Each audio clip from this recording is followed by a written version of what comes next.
What's going on, guys? Welcome back. It's How. We're going over the news we finally got today on a Thursday. It's a little late.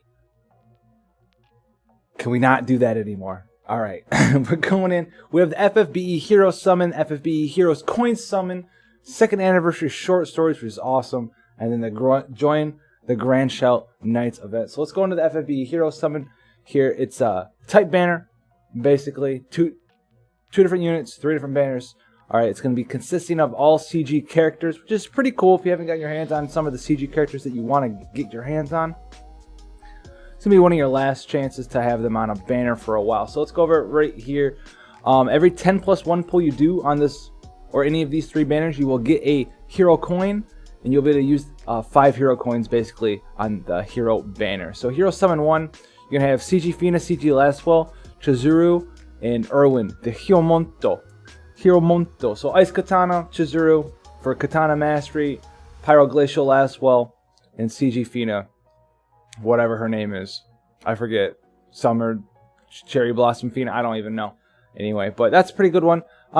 If you want Fina, she's a pretty solid healer. 2 OK TMRs with Chizuru and Erwin. And then Pyroglacial Laswell, not the greatest 6-star max, but he's pretty decent as a 7-star max. So super cool there.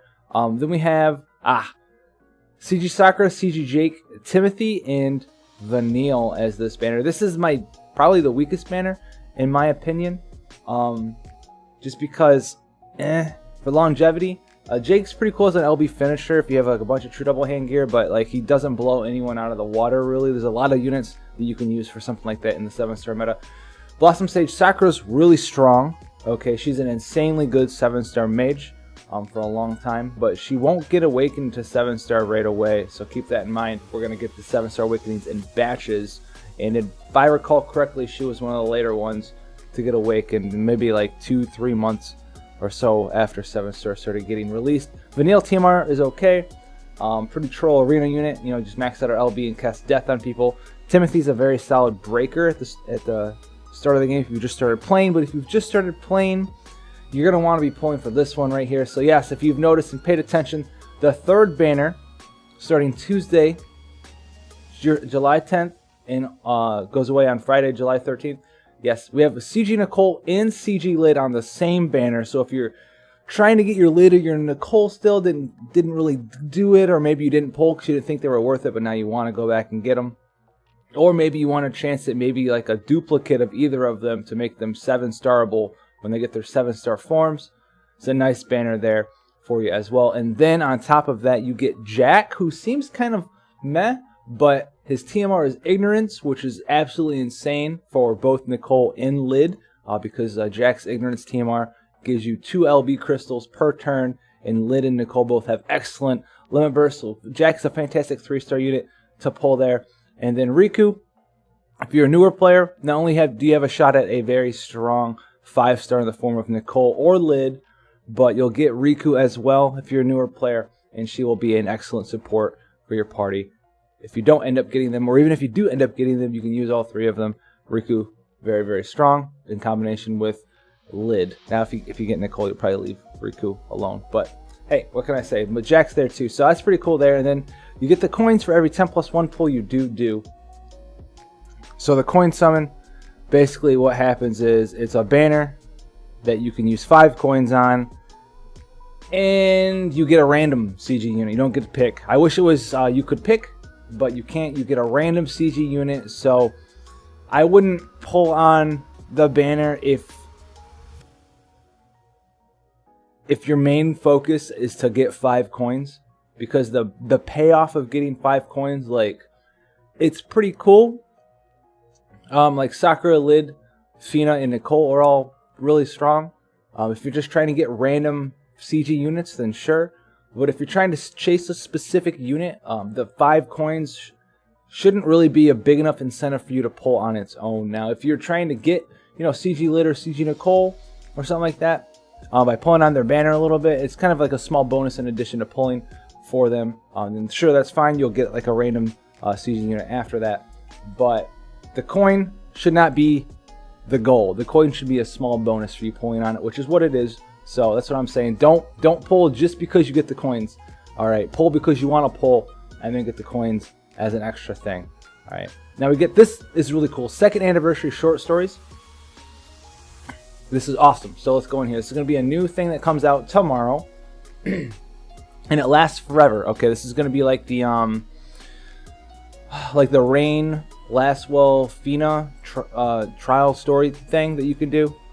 Training, what I think it's called, training something. I don't know. It's the little trials you can do for them. So you get Pyro Glacial Lastwell. It's one for each of the CG units. It's a story for it, and what it does is it teaches them a new passive permanently after you complete it. It's super awesome. So CG Lastwell gets nightly bonds. He gets 20% more attack, fire, and ice resistance plus 30%, and chance to resist KO when his HP is above a certain percent. So it's like a I shall not die passive. Jake gets AL type analyst up. So boost attack by 20%, boost physical damage to stone and machine monsters. I think that's by 50% as well. And then he gets 50% LB fill rate, which is super awesome because his big hitting moves is LB.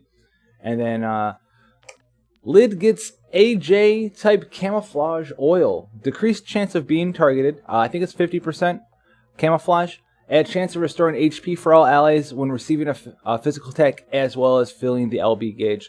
I think it fills the LB gauge 1 to 2 as the counterattack. It's not an LB gauge fill rate passive or anything like that. So hers is okay. I think the best one's actually Jake's so far. Maritime Strategist Nicole gets family bonds. He gets, I think it's 20% HP and MP and 20% water resistance. That's pretty awesome there. Sakura gets Sisterly Bond, nullifies Stone and Sleep and restores HP every turn.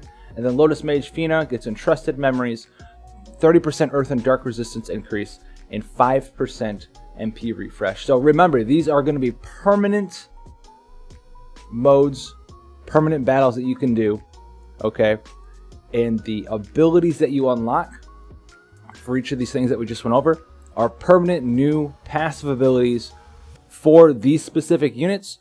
And it's once you beat the story or whatever it is, these little story trials, it will unlock the abilities on every unit of that type. So say you beat Lotus Mage Fina stories, it'll unlock Entrusted Memories for every Lotus Mage Fina you get, past, present, and future.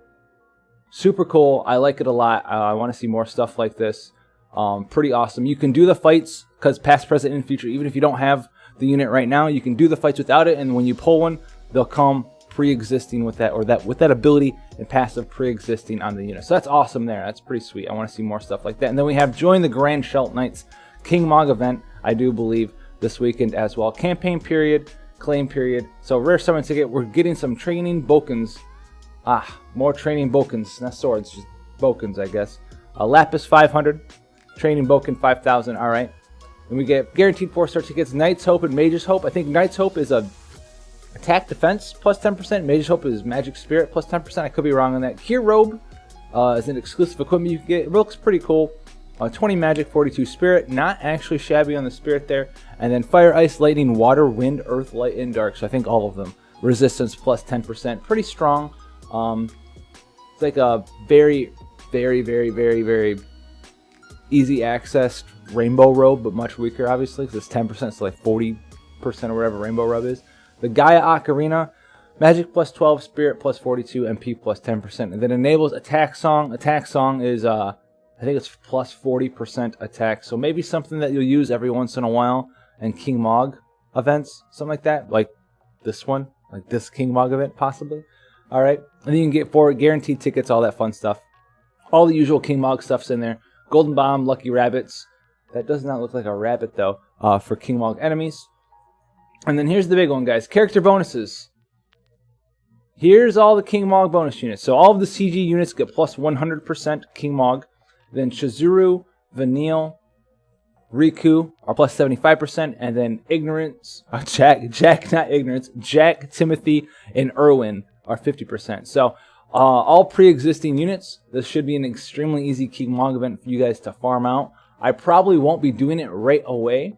I'll probably be spending my energy on the maze. The maze, guys. I'm still spending the energy on the maze. I'm definitely going to jump in and do the King Mog after the maze ends. I think we have like another 8-7 days or something of the maze. If you want to see more stuff like this, hit that sub button so you can see my content when it is released. There's a really cool video coming out either today or tomorrow as well about the rework of Golbez. So check that out for sure if you want to see previous content, playlist sections where you want to be, and I'll see you guys in the next one.